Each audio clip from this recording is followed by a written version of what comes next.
This morning there was a meeting of the executive of the County Council where we looked at the budget for the next financial year. So we've now agreed to have a recommendation to the full council to set a budget for the next financial year, which is coming up following the 1st of April. That will talk about things like the level of council tax, the amount of spending we give to each department, the amount of savings and the amount of reserves which we will use, in addition to our building, what we call our capital programme, which is our building programme for the next financial year.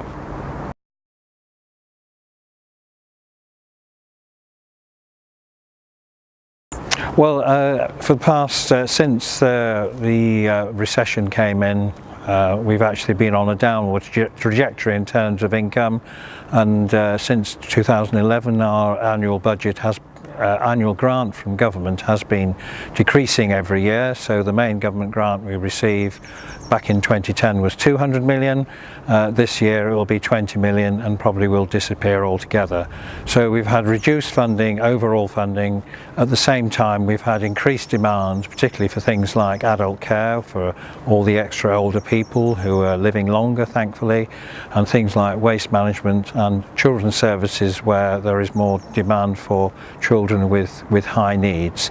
We have had some extra one-off money from the government, which is very welcome, but it does mean overall we are still in a position where we have less funding to deliver more demand.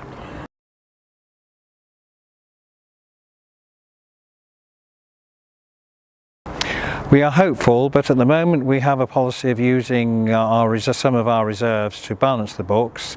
So in the current proposal we are looking at about £3 million use of reserves to actually make sure that we set a balanced budget, which we are required to do legally.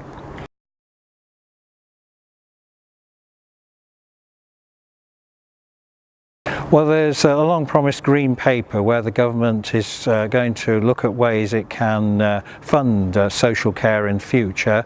Currently there are various one-off grants that we get.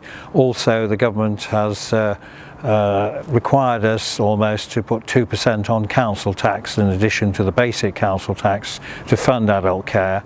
This is the last year they have said they will do that, so we're hoping in future they will come up with a national means of funding social care and not rely on the council taxpayer to pick up so much of the demand.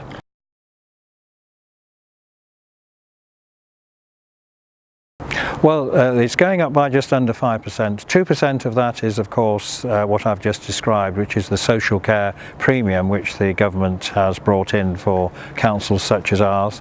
The other 3% is just to deal with that increased demand and with coping with the reduced main grant from government.